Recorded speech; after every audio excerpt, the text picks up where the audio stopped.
J'aborde dans cette deuxième vidéo sur les chats la deuxième partie du commentaire du poème de Baudelaire. Et dans cette deuxième partie, nous allons traiter les chats sous un angle tout à fait différent parce que le poème nous dit aussi autre chose que simplement que les chats sont passifs. Le poème nous montre des chats, une figure un peu oxymorique, ça veut dire très contradictoire. Alors dans une première sous-partie, ce que nous allons voir, c'est que tout ce que nous avons vu dans la première grande partie n'est en fait pas tout à fait vrai, parce que le premier quatrain montre avant tout un regard objectivisant sur les chats. Les chats sont objectivisés, ça veut dire qu'ils sont placés sous le regard des amoureux, placés sous le regard des savants, qui en tirent une définition qui n'est pas la bonne. Donc, petit 1 de ce grand 2, un regard objectivisant. Le premier point qu'il faut absolument souligner à propos de cette passivité des chats est qu'ils sont, dans les deux quatrains, totalement objectivisés. Ils sont pris comme objet d'un regard. Et finalement, le rôle de Baudelaire va être de les faire échapper à ce regard. Dans le deuxième quatrain, ils ont un rapport évident avec les ténèbres, mais quel est ce rapport au juste? Le seul élément qui nous soit donné dans le vers 7 est précisément un rapport refusé. Dans l'Érèbe les eût pris, on a bien affaire à un conditionnel passé qui décide de remettre en cause la vision portée par le sujet grammatical de la phrase, l'Érèbe sur les chats. L'Érèbe, dans la vision qu'il a des chats, n'a donc probablement pas raison. On perçoit alors que le premier quatrain mettait en place le même principe, mais sur 4 vers cette fois. Une certaine autonomie est effectivement acquise dans les vers 5 et 6, il cherche le silence et l'horreur des ténèbres, mais pas avant. Dans le premier quatrain, il demeure l'objet d'un regard surplombant qui fausse la vision que l'on en peut avoir. En effet, le comme eux répété au vers 4 n'est peut-être finalement qu'une assimilation arbitraire des chats aux personnes qui les regardent et par les personnes qui les regardent. Ainsi, l'idée de fermeture répétée plus haut n'est peut-être pas le fait des chats, et en tout cas, elle n'est absolument pas objective, elle est le fait d'un sujet grammatical exprimé au premier vers, les amoureux, les savants. L'adjectif frileux, comme eux sont frileux, est trop proche de fervent dans ses sonorités notamment. L'adjectif sédentaire est trop proche de savants austères, il a les mêmes sonorités encore une fois, pour ne pas être en fait peut-être une projection sur les chats des désirs humains et des désirs de ces deux groupes de personnes. Cette définition erronée, cet enfermement des chats dans une vision, dans un regard, peut être exprimé par le chiasme des vers 1 et 5 que j'ai déjà commenté plus haut. Les hommes cités au premier vers peuvent donc se tromper sur la nature des chats. Et c'est le vers 7 qui nous inviterait à cette relecture. Voilà donc la fin de cette première sous-partie sur un regard objectivisant où on peut essayer de démontrer que toute la définition du grand 1, c'est-à-dire les chats, vision négative, vision passive, en fait n'est pas vraie. C'était la vision de quelqu'un d'autre, ce quelqu'un qui ne voit les chats qu'en surface. Dans une deuxième sous-partie, je vais essayer de montrer que les chats sont passifs, certes, mais assument leur passivité. Et peut-être plus loin, pourra-t-on montrer que la passivité est positive, justement. Le passage du deuxième quatrain au premier tercet pose problème dans un premier temps. Alors que les vers 5 à 8 semblaient apporter une image plus positive, d'activité, puisque les chats étaient sujets d'un verbe d'action, nous retrouvons dans le premier tercet la passivité du premier quatrain,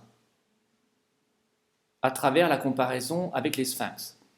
Le choix du comparant, une statue, est particulièrement éclairant sur l'image que souhaite donner Baudelaire. Mais il l'accompagne en plus d'un champ lexical explicite avec songeant, allongé, s'endormir, rêve. Le point de jonction de la comparaison avec le sphinx repose donc sur ce champ lexical de la passivité, du songe, du rêve, et le mettant d'autant plus en lumière. Enfin, les sonorités accompagnent ce retour à la passivité, puisque les voyelles s'allongent, elles aussi, avec une profusion de voyelles nasales. Il y a en effet 16 nasales en 3 vers, ce qui est exceptionnel. Assiste-t-on pour autant à un retour à la situation d'origine, la situation du premier quatrain où les chats étaient complètement passifs? Non. En effet, la passivité des chats est cette fois complètement assumée. S'ils sont dans le premier quatrain en position d'objet, c'est-à-dire qu'ils ne sont jamais sujet grammatical, ils sont dans le premier tercet, sujet grammatical du verbe cette fois. Ils prennent en songeant.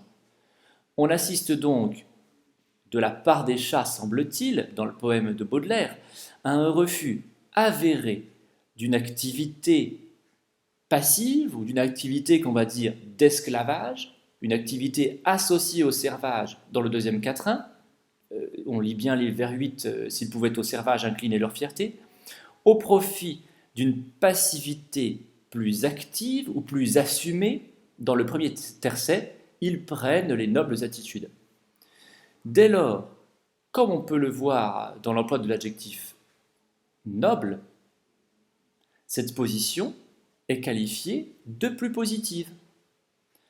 De même, le reliquat de la comparaison, on sait que la comparaison repose davantage sur la passivité, mais il y a quand même un reliquat, le reliquat des sphinx qui protège les tombeaux des pharaons, qui symbolise la puissance souveraine des pharaons, et tout cela participe à une construction méliorative des chats. Il ne s'agit donc pas en fait d'une réelle passivité, car la passivité physique n'empêche pas, certes, une activité intellectuelle et spirituelle, comme nous le verrons plus loin. Voilà donc traité le premier réel renversement du poème, et nous allons à présent voir que les ténèbres du deuxième quatrain, qui étaient plutôt négatives, sont elles aussi dépassées dans les tercets. Baudelaire établit un lien étroit entre les chats et la lumière, refusant ainsi les ténèbres. Nous commençons donc ici la troisième sous-partie, destinée à montrer que les chats ne sont finalement pas si négatifs qu'ils paraissaient au premier abord. Et le but de cette sous-partie est de montrer qu'il y a un lien indéniable entre les chats et la lumière. Le lien est assez ténu dans l'espace du poème, dans la mesure où il se concentre surtout sur le deuxième tercet. On le retrouve dans le champ lexical correspondant, étincelle, or, étoile.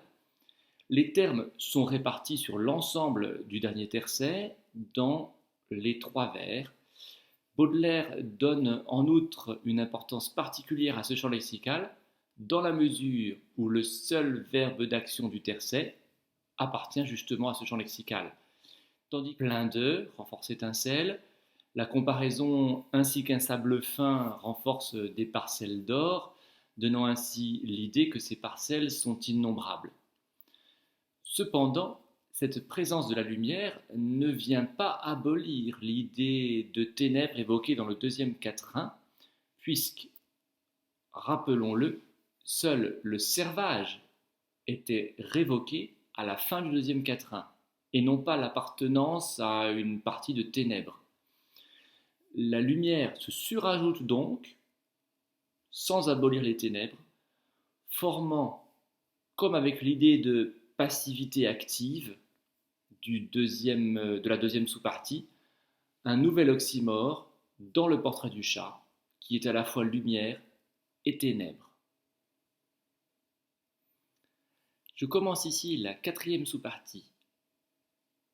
Dans la troisième sous-partie, nous avons contredit, dans une certaine mesure, l'aspect négatif du deuxième quatrain, puisque les chats, figure des ténèbres, étaient aussi, d'une certaine façon, une figure de lumière.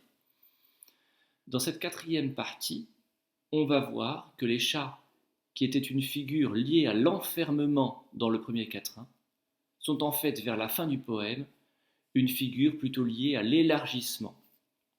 Et donc la quatrième sous-partie s'intitule l'élargissement des lieux et des temps. Les tercets offrent donc une nouvelle évolution par rapport au quatrain. La fermeture du lieu et du temps se trouve totalement modifiée. Sur le plan temporel, tout d'abord, la mûre saison, qui rimait avec la maison dans le premier quatrain, trouve une contrepartie tout à fait claire dans le premier tercet, puisqu'à la fin du vers, on trouve dans un rêve sans fin. Ce groupe-là, cette expression, s'oppose quand même nettement à dans leur mûre saison, l'une évoquant les jours comptés avec la saison, l'autre évoquant l'éternité dans un rêve sans fin. De même, la maison dans laquelle les chats semblaient enfermés dans le premier quatrain s'abolit dans le premier tercet, où règnent les solitudes désertiques, puisque l'expression allongées au fond des solitudes au vers 10 est un synonyme de allongé au fond du désert, comme les sphinx. Cette notion de solitude est renforcée par l'emploi de la préposition au fond de. D'ailleurs, d'une certaine façon, comment pourrait-on se trouver au fond d'une solitude, si ce n'est dans un espace sans fin, comme il y avait le rêve sans fin. Mais cet élargissement des lieux ne s'arrête pas là. Chacun des deux tercets propose en fait une image inversée. Les chats qui étaient primitivement dans la maison sortent de cette maison dans le premier tercet. On a un mouvement du dedans vers le dehors. Les chats étaient reclus, enfermés. Les chats sont cette fois-ci en liberté dans le désert. Dans le second tercet, l'image est aussi celle d'un lieu sans fin, mais traitée tout à fait différemment, parce que la suppression des frontières se passe cette fois-ci à l'intérieur du chat. Certaines parties du corps, les reins et les prunelles, contiennent cette fois le sable du désert et les étoiles du ciel. Et donc, les parties intérieures du chat, alors quand on dit reins et prunelles, ce sont en fait des parties qui symbolisent la fécondité ou qui symbolisent en tout cas le génie, comme le regard. Et donc les chats deviennent donc la maison, l'espace où s'enferme toute la liberté du désert, dans le second tercet. Il faut ajouter que les transformations décrites par les tercets s'opèrent toutes deux par une figure de style de l'image, la métaphore. Mais elles ne sont pas exactement sur le même plan. La première tient en effet encore de l'apparence. Ils semblent s'endormir dans un rêve sans fin, ils prennent les attitudes, tandis que la seconde est pleinement métaphorique à travers le verbe être. Leurs reins sont pleins d'étincelles magiques au vers 12 et le verbe étoile au vers 14. C'est le signe que la vraie définition des chats n'est plus dans l'apparence, mais dans l'être. Et que cette vraie définition se situe dans le deuxième tercet.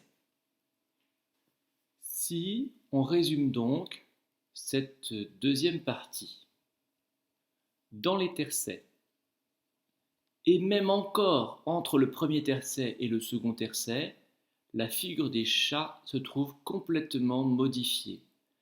Leur passivité est pleinement assumée, ils passent des ténèbres à la lumière, enfin, la fermeture des lieux et du temps se trouve complètement transformée.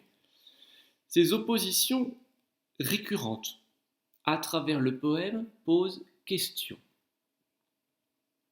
Comment et pourquoi la figure des chats peut-elle être aussi contradictoire? Comment est-ce que les chats peuvent être à la fois des êtres enfermés, sortis de leur enfermement et contenant eux-mêmes une absence d'enfermement?